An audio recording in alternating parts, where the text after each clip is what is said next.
¿Qué tal? Buenas noches, alumnos de instituciones de derecho público. Hoy vamos a ver un nuevo tema que es el Poder Judicial. Pero antes vamos a ir a un tema importante que es el tema del próximo parcial. Como ustedes saben, el segundo parcial va a ser el 6 de julio, o sea, tenemos 2 lunes más. El de hoy que sería 22, la fecha 22, después el próximo lunes que sería 29 y el parcial sería el 6 de julio, o sea, 2 lunes más. El horario va a ser, el aula virtual va a estar abierta entre las 18:30 y 19:30, ¿está? 1 hora va a ser solamente. El recuperatorio es el 20 de julio, o sea, 2 semanas después del segundo parcial. Recuperan aquellos que estuvieron ausentes en los parciales y a quienes les fuere mal en el segundo parcial. Y bueno, los temas van a ser Poder Ejecutivo, Legislativo y Poder Judicial, que van a tener que estudiar en profundidad, bueno, como lo vimos en las clases anteriores, y vamos a ver hoy el Poder Judicial. Bueno, hechos los avisos parroquiales, vamos a pasar ahora a lo que es Poder Judicial. Ustedes saben que el Poder Judicial es un conjunto de órganos encargados de administrar justicia. La función jurisdiccional es aplicar la ley a un caso concreto determinado.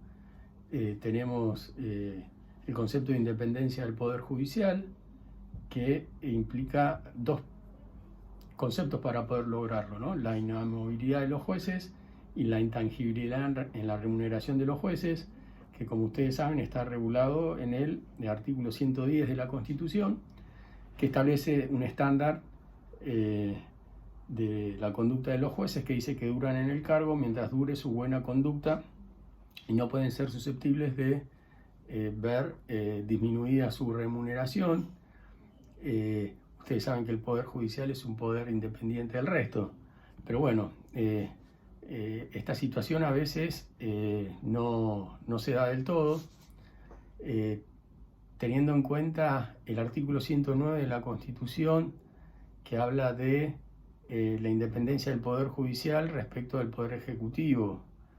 Por ejemplo, tenemos el caso de Vicentín, en donde el poder Ejecutivo, a través de un decreto de necesidad y urgencia, intenta intervenir a la empresa.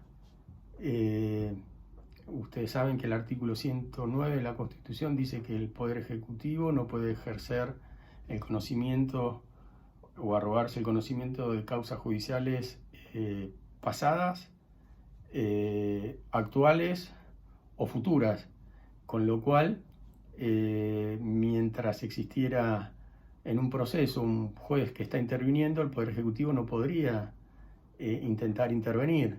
En el caso de Vicentín tenemos un juez en Reconquista, que es el juez natural del procedimiento, es el que lleva el concurso, y el Poder Ejecutivo intentó intervenir con un decreto de necesidad de urgencia. En definitiva, lo que el juez resolvió fue una medida cautelar autosatisfactiva y no se expidió sobre el tema de la competencia, si el DNU era constitucional o no, y mantuvo la intervención en otros términos a la que quería hacer el Poder Ejecutivo. Así que bueno, fue un fallo de los que se dice win-win, ¿no? En que gana una parte y gana la otra parte, ninguna se ve perjudicada. Bueno, volviendo al tema, como ustedes saben, la estructura del Poder Ejecutivo, el artículo 108 de la Constitución, dice que el Poder Judicial es ejercido por la Corte y demás tribunales inferiores que determina el Poder Legislativo a través de una ley. La cabeza del Poder Judicial tenemos a la Corte Suprema de Justicia, que es el máximo órgano judicial. La Corte Suprema de Justicia es una superestructura de más de 170 personas ubicadas en el 4º piso del Palacio de Tribunales. Usted está ubicado en Talcahuano 550. ahí se inician las causas, ¿no?, en la Corte Suprema. Ustedes saben que la Corte está compuesta por 5 miembros. Hay 2 leyes que la regulan, que son la 26.183 y la 26.853. Los requisitos para ser miembro de la Corte son ser abogado, tener 8 años como ejercicio de abogado y los mismos requisitos que para ser senador. También ustedes saben que para ser designado miembro de la Corte Suprema, lo vimos en la clase anterior, lo hace el presidente con acuerdo del Senado. Acuérdense, artículo 99, inciso 4 de la Constitución Nacional. Pero antes de esta designación que hace el presidente con acuerdo del Senado, existe una preselección de aquellos integrantes que pueden llegar a ser miembros de la Corte. Está regulado en el decreto 222 del 2003, en donde, de acuerdo al artículo 6 de este decreto, se puede hacer una nota presentada al Ministerio de Justicia por los ciudadanos, los abogados, las ONG o alguna asociación profesional que presentara alguna cuestión de idoneidad técnica o moral respecto de los integrantes de la Corte.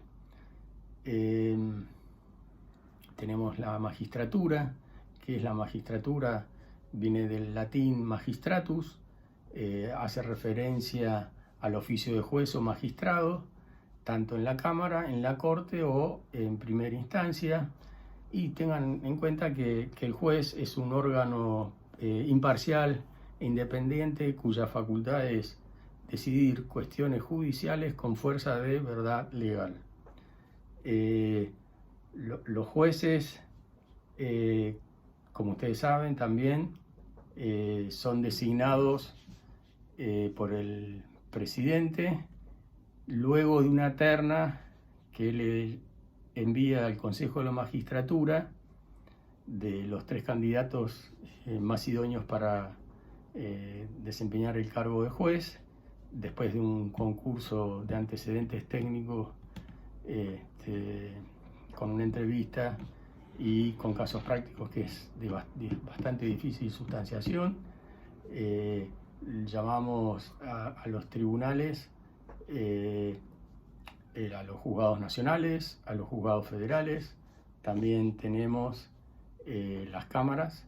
No lo integran estos tribunales inferiores, la Corte Suprema, y los requisitos para ser juez están regulados en el decreto 1285 del año 58, que regula las condiciones para ser magistrado, ¿tá? Después tenemos otra figura que es el jurado de enjuiciamiento, que es un organismo que juzga a los jueces inferiores por mal ejercicio en el desempeño de sus cargos. Este jurado de enjuiciamiento integra el Poder Judicial. Anteriormente estaba compuesto por 7 miembros, actualmente creo que son 15 los que integran este organismo. Y después hay otros organismos relacionados con la función jurisdiccional. Tenemos el caso del Ministerio Público, que está regulado en la ley 24946 y se incorporó en el artículo 120 de la Constitución, que habla de organismo independiente, constitucional y autónomo, cuya función principal es promover la actuación del Poder Judicial. Está dirigido por el Procurador General de la Nación a nivel nacional, en la provincia dirigido por el Procurador General de la provincia a nivel provincial, y en la ciudad está dirigido por el Procurador General de la ciudad, el organismo en el cual yo me desempeño.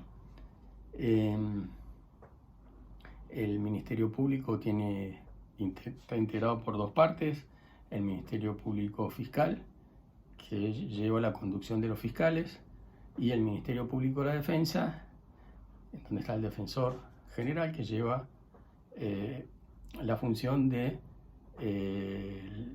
el Ministerio Público de la Defensa, de todos los defensores.